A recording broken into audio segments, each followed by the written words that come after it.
Good morning, and welcome on both sides of our doors, those in person and online, to First Unitarian Universalist Church. For over 150 years, we have gathered here in Rochester on the ancestral lands of the Dakota people, striving to be a church of open minds and loving hearts, celebrating many sources of wisdom and many spiritual paths. Your faith, your doubts, your questions, your hopes for our world, and your story are welcome here. After service, you can join us for conversation, coffee, and treats in the courtyard in person, or join us online on Zoom for coffee hour at 10:15. The link is in your e-news. Each week, half of our offering collection goes to support a monthly justice partner, which we partner with for learning and serving and giving. November's partner is Family Promise, supporting people experiencing homelessness in and around Rochester. Bree Bednar, who's the executive director, was going to be here last week, but was ill and is still not feeling great this week. So she's not here this morning, but if you're wanting to know more about their organization, you can see a forum that we held a couple of weeks ago on Wednesday evening. That link you can find either on our website or contact the office. You can give online or at the boxes at the side of the sanctuary. Thank you for your generosity. A few brief announcements. Today at 12:30 is an online volunteer information meeting for the Refugee Resettlement Program through Catholic Charities, which was our justice partner last month. The link's in your e-news if you want to join us today on Zoom. That's at 12:30. And this Tuesday evening at 7 o'clock at Christ United Methodist Church downtown is the annual Interfaith Thanksgiving service. I'll be there with other faith leaders from around Rochester. There'll be a pickup choir, which will rehearse at 6 o'clock for those interested. All are welcome this Tuesday evening.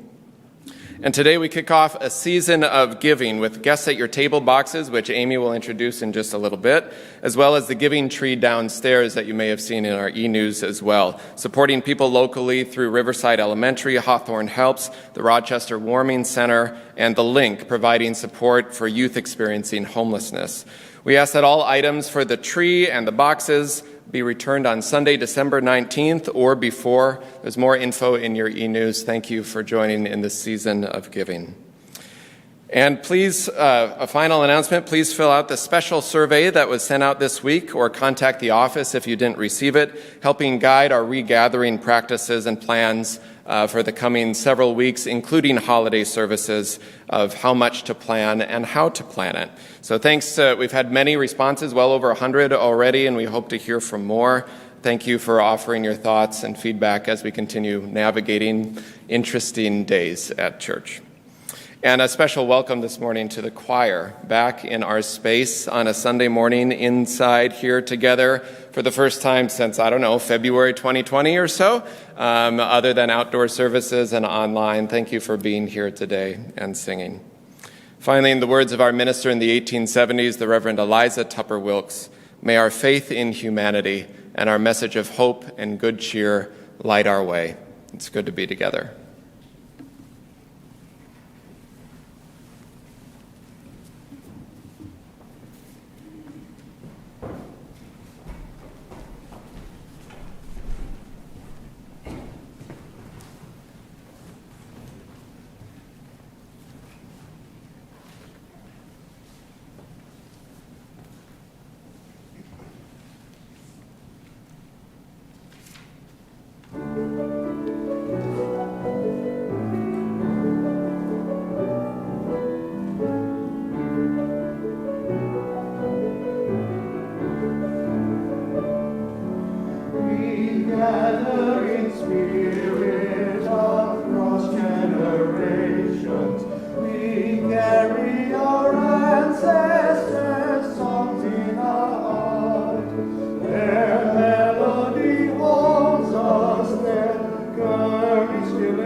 May the light we now kindle inspire us to use our powers to heal and not to harm, to help and not to hinder, to bless and not to curse, to serve you, Spirit of freedom.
As been our tradition for a number of years, today is our Guest at Your Table Sunday.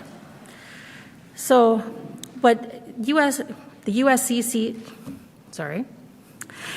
this is what the UUSC's Guest at Your Table has been highlighting for decades, offering us the chance to learn more deeply about stories of our grassroots partners.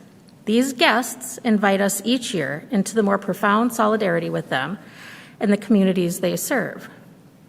Over the years, we've traveled around the world to meet guests from all corners in all places that need our help. This year, our first partner is Axel Fuentes from the Rural Community Workers Alliance, or RCWA. He is organizing food processing workers in the Midwestern United States, building coalitions through organizers that speak the language and know the culture of the workers that they collaborate with. Together, they are tapping into the power to demand safer working conditions that honor their dignity. Axel says that the UUSC's support has been one of the most important pieces for RWCA to be able to survive and make progress as a grassroots organization in the fight for rights for the most vulnerable.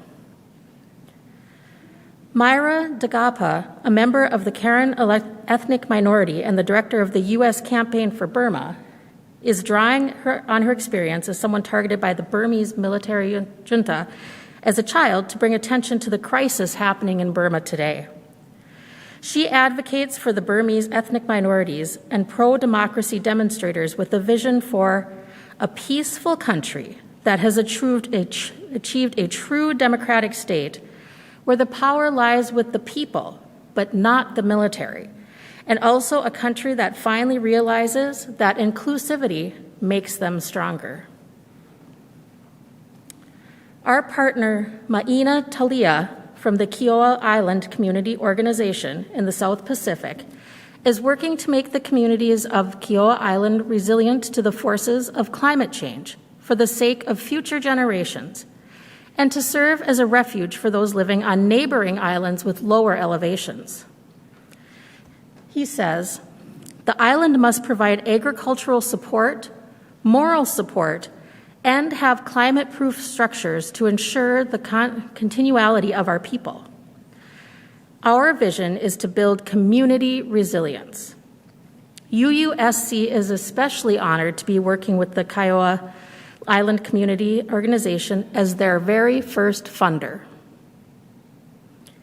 Our last guest this year, Christian Guzman Merlo, is co-director of the UUSC partner Fundacia Entre Mujeres, or FEM.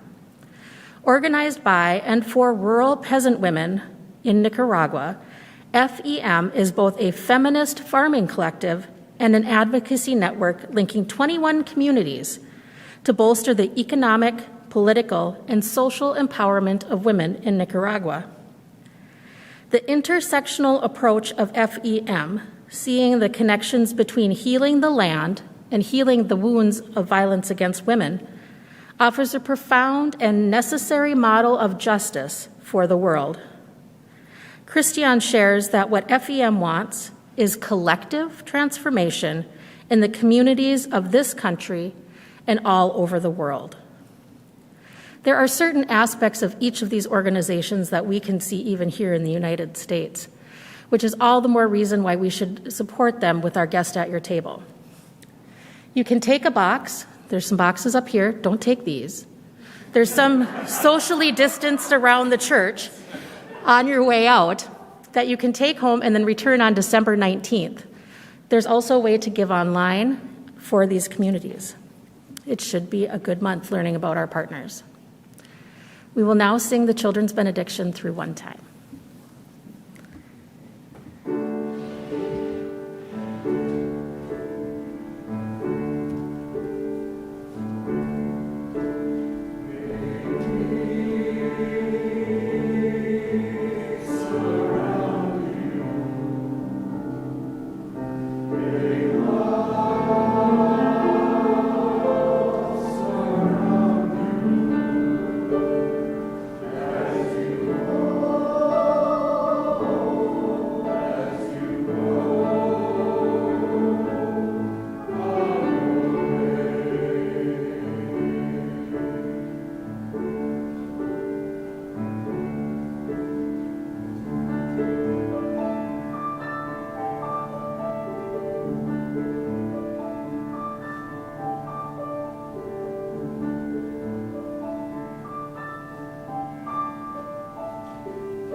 You didn't mean to, right? Things happen. I know in my past, in some small way, I may have absent-mindedly, without intention, done things, particularly in my youth. Like maybe I launched a rock and someone may have walked right into the path of its trajectory. Or maybe I borrowed my brother's new toy, and before I knew it, something was broke and it would never be the same again. And I was left with no small amount of regret that I had to deal with. I didn't mean to. Something my mother heard from me probably more than once. But I was brought up Catholic, and if I felt the need, I could go to confession and I could fess up to a priest, and I would be absolved, along with the trivial cost of something like an Our Father and maybe 7 Hail Marys. A little later, I felt pretty much good to go, and there was a little release party in my soul because things were going to be all right. But that was not all, because I was serious as a child. I was not going to let something like this happen again. I was going to try harder. I would be a better person, and I knew I could do this. I would try anyway. So I began to think about our nation and wondering if maybe our nation could go to confession and fess up on some things occasionally and admit to some wrongdoing, even the ones that were not entirely our fault or we were misguided and we didn't mean to. Then maybe we could get maybe a few 100,000 Our Fathers and 7 million Hail Marys. to recite, and we could begin anew and vow to be a better nation and not let it happen again. I know we could do this from time to time, but I was a teenager in the 1960s, and my recollection of events makes me ask, didn't we just fess up some serious wrongs back then? Didn't we admit to behaviors that were harming the environment? And after much conflict, didn't we admit to an unpopular war that was taking the lives of thousands of young people? And then, even after 100 years of abolishing slavery, didn't we finally fess up as a nation that we're still denying African Americans their full rights as citizens? I thought we did. And now here we are, 2021. And what does history tell me about our promises to be a better nation? It seems we've arrived at higher levels of vulgarity, mistrust, and violence. And I'm just a little doubtful there are enough Our Fathers or Hail Marys to bring us back around again. On the news the other day, I heard that Minnesota now keeps statistics on the deaths of bystanders. People who are unintentionally killed when others are having a disagreement and guns are present. Maybe the new saying on a bumper sticker could read, "Guns don't kill people, they kill bystanders." But of course, that would provide very little in the way of comfort for those whose lives have been altered dramatically. Maybe the real penance is to figure out where and how we can do better, and then mean to, and do the right thing. A phrase from a song, which is one of my favorites, comes to mind, and not only does it pose a question, but provides the answer as well. What's so funny about peace, love, and understanding? This song was written by a guy named Nick Lowe, but was performed by many artists. Take a moment, look it up, and listen to the words. It might resonate, and the words are timeless. Peace, love, and understanding for the upcoming season.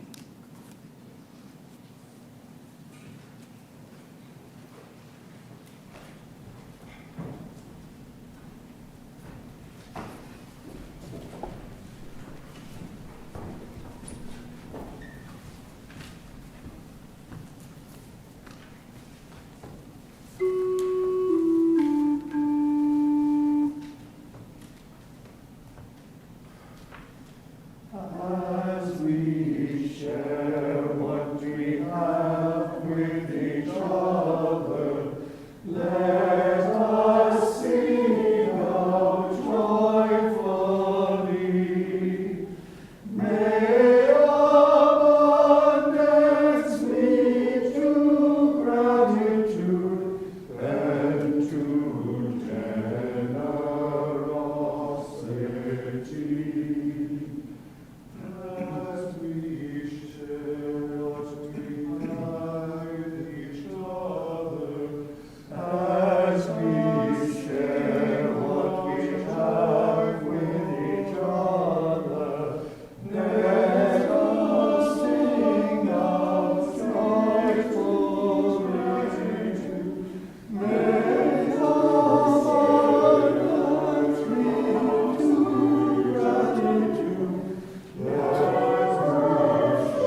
Melissa's not feeling well this morning, so we send her healing thoughts as well. I invite you to take a breath. Breathe deep the breath of life. Sit deeply here in this house of love and justice, hope and grace. Know that here you are named, you are known as beloved, as sacred, as welcome. Feel below you the earth and its ancient turning, and above you the sky, and beyond that the stars shining with their ancient light, holding you in this moment, this breath right here. You yourself made of earth and stars, sacred. I invite you into this time of meditation, this time of prayer, first by sharing silence together.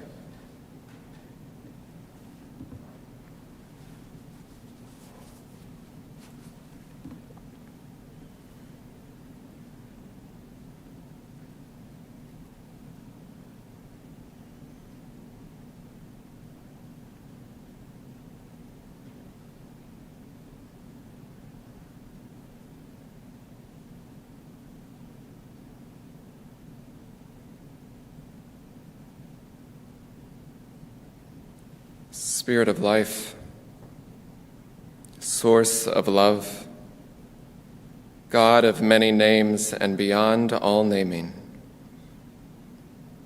As we gather in together, still tenderly holding how interwoven our lives and our risks are, may we hold too the interwoven stories that live within us, those stories that are also tender and sometimes risky to tell, about a country whose history and systems of legality or lack thereof seem to bless violence in the streets by some while condemning protests in the streets by others. Continuing cycles and legacies where the lives of the marginalized, black, brown, indigenous, queer, trans, are somehow less than. May we find our ability to name fuller truths collectively, to name how our systems often fail us, and our continual calling to lay down our sword and shields, to pick up placards and ballots and one another, and study war no more. We hold in our hearts all those who suffer in mind, in body, or spirit. I invite you to bring the names you're holding this day in joy or in sorrow, in celebration or concern, and silently or aloud now in this space to speak their names.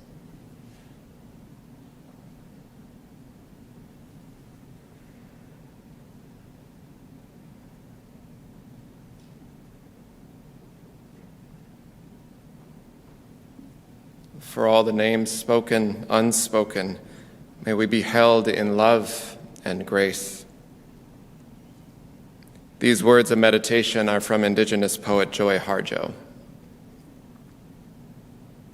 To pray, you open your whole self to sky and earth, to sun and moon, to one whole voice that is you. And know there is more that you can't see, can't hear, can't know except in moments steadily growing and in languages that aren't always sound, but rather circles of motion. Like eagle, that Sunday morning over Salt River, circled in blue sky in wind, swept our hearts clean with sacred wings. We see you and see ourselves and know that we must take the utmost care and kindness in all things, breathing in knowing we are made of all of this, and breathing in knowing we are truly blessed because we were born, and die soon within a true circle of motion, like eagle rounding out the morning inside us. We pray that it will be done in beauty, in beauty. May it be so, and amen.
A Quest for A Quest for Universal Suffrage by Kimberly Blazer. Suffrage. In the late Middle English, intercessory prayers, a series of petitions, not the right, but the hope. Universal, applicable to all cases, except those marginalized and unnamed. A belief, but not a fact. In the trombone slide of history, I hear the sufferer and suffragette, the uni and universal. Each have excluded Ikwe, women from 500 tribal nations, matriarchs of ancient, flourishing cultures, still holding our world together. In the dusky, lawless violence manifest in colonial America. 26 million American women at last granted the right to vote. Marginal notes in the sweet anthem of equality, indigenous non-citizens. Turn to the older Congress of the Sun. Seek in the assembled stories of sky a steady enlightenment. Natural laws, the mathematics of bending trees, sistering nutrients, or wintering wisdom of animal relatives. Each seasonal chorus colored with resilience, earth voices rising in sacred dream songs. Even now, listen, put on the moon-scored shell of turtle, wear this ancient armor of belonging. In the spiral of servience again, harvest the amber sap of trees, follow the scattered path, the wild and good seed that grows on water. O water, O rice, O women of birch dreams and baskets, gather. Here reap and reseed. Raise brown hands, trembling wholly with endurance. Now beadland knowledge, woodland flutes and breathy cedar songs. Say yeah, yeah, and yes. Here and here. Cast your tended nets, O suffered and sweetly mended nets of abundance.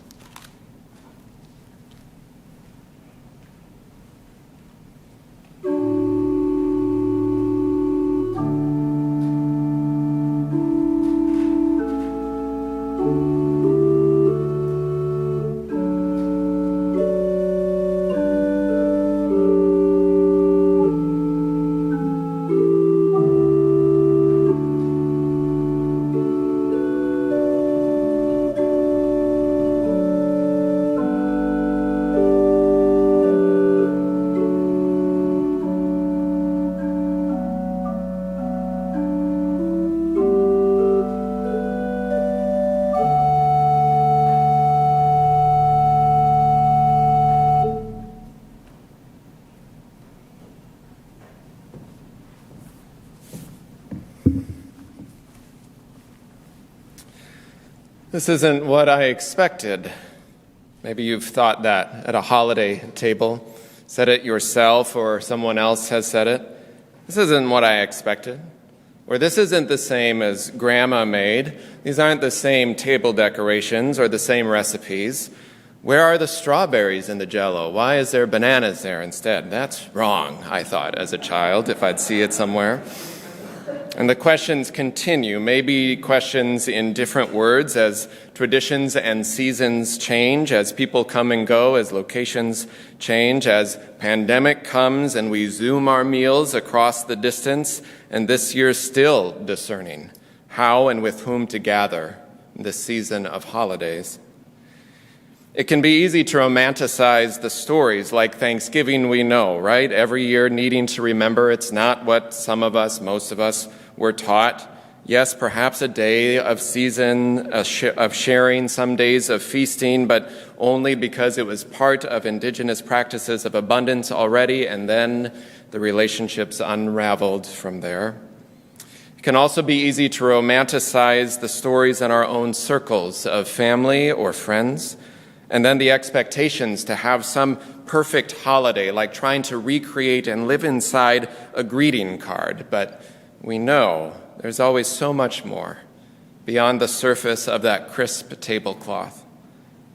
Now, as much as ever, in this world of polarized politics and the tyranny of misinformation and fear and emboldened hatred, we are in so much need of the words of the poet today, lifting up practices more ancient than our sanitized Thanksgiving stories. Kimberly Blaser writes, "In the spiral of survivance, follow the scattered path. The wild and good seed that grows on the water, here and here, cast your tended nets, O suffered and sweetly mended nets of abundance." A scattered path, she writes.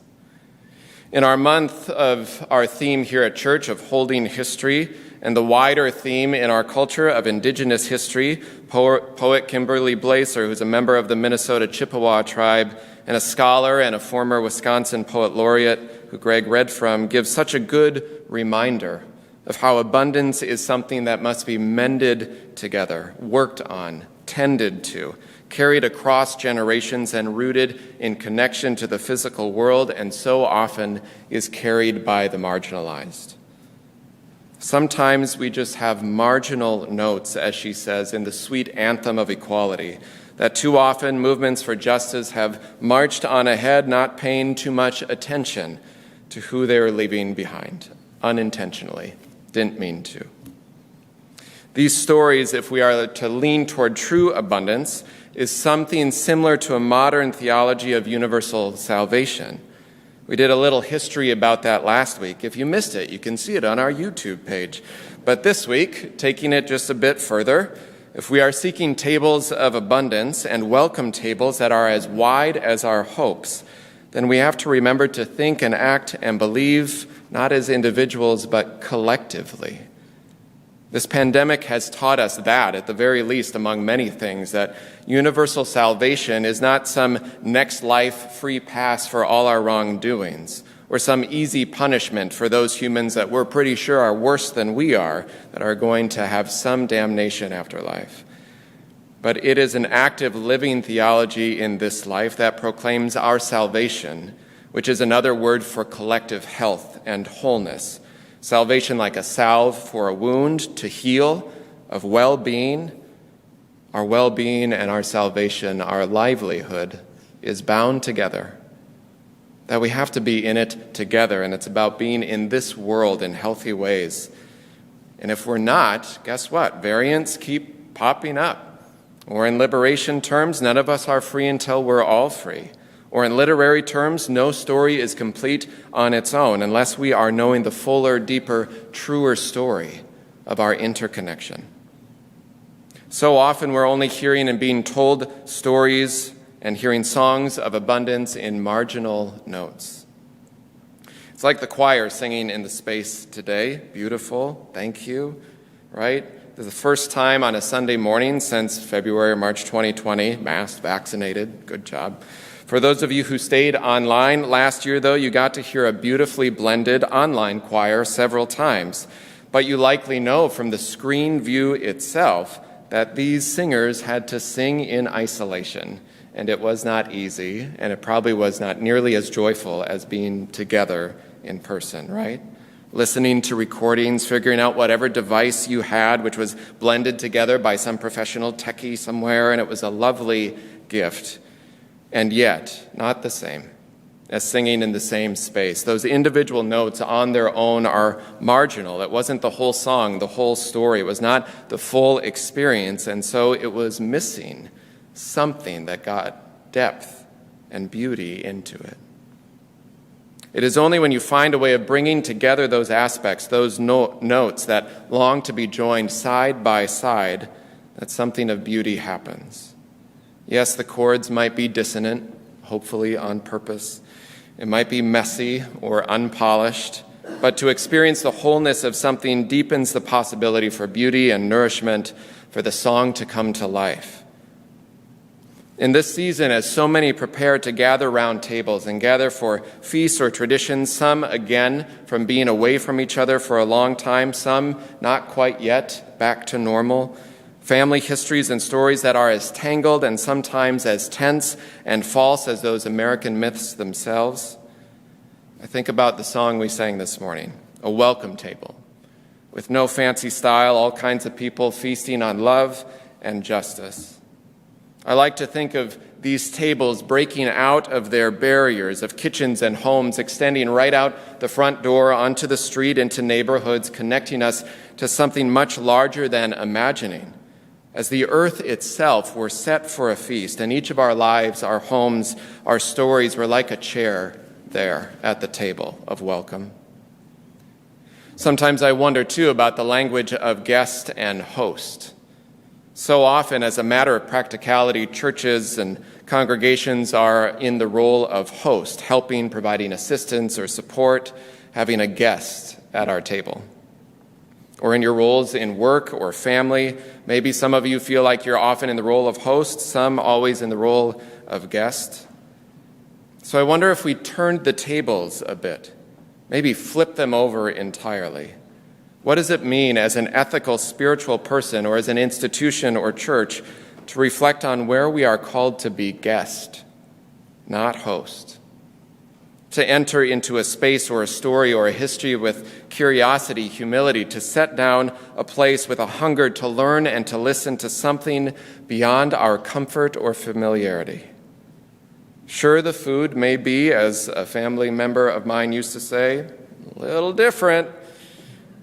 You might feel a little lost, not planning it, not being in charge, different recipes, different traditions, not sure where to sit, how to act, what to do, and maybe that is the true gift of a mended net of abundance, woven together with threads of many stories and many people, learning and leaning into a more truthful story of our past, our present, so that we can lovingly create a better and shared future. To lean into what we don't know yet. Sometimes it can be very practical things like attending an event or a service, like the interfaith service this Tuesday night, not certain what it'll be like or what words you might be invited to sing or readings or prayers you might hear, knowing sometimes it takes a little theological self-translator in your ear or your soul, a little translator for the soul to show up in interfaith, multi-faith spaces. Or signing up for something new or different to help out with one of our justice partners each month, even if you're unsure or uncomfortable or haven't done it before. Or in the coming year, thinking about how to engage in the sometimes very messy democratic process of political caucuses, which we'll have some opportunities to kind of think about in this coming year. And to know in so many other ways and so many opportunities to move away from the comfort that we've known is a gift. To know that our nourishment comes from places and people and histories far beyond our familiar table. To know that the feast just doesn't appear magically. It comes from many strands and stories and people. I don't want you to just sit at the table, writes Mary Oliver. I don't want you to just eat and be content. I want you to walk into the fields where the water is shining and the rice has risen. I want you to stand there far from the white tablecloth and fill your hands with mud like a blessing. So maybe the question is this morning, this season, when have you moved away, even a little, from the comfort of familiarity? When have you broken with tradition or decided what always has been isn't always what has to be? Maybe you just went wild and you put a different fruit in the Jell-O, or you were okay with someone else doing it, or you decided you didn't have to stay put in some certain story of what you thought ought to be. The story you thought had to be that way about a job, a relationship, a community. When have you found yourself, by choice or otherwise, the guest in an unfamiliar place, and you found something there unexpected, unknown before, maybe messy as mud, like tattered and mended threads and nets? There set before you a feast filled with notes and words and flavors that you have never known before, just inviting you to sit, to stay a while, to be nourished by making a little more space at the table for everyone. The hymn as we gather together. I invite you to rise in body or spirit.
invite you, as you're comfortable, to place a hand on your heart or hands toward the sky or the earth. Take a breath of gratitude. For the tables we gather at, and for the places that invite us to move beyond the familiar. May that raise a joyful song of gratitude and hope in our hearts, this season and always. Amen.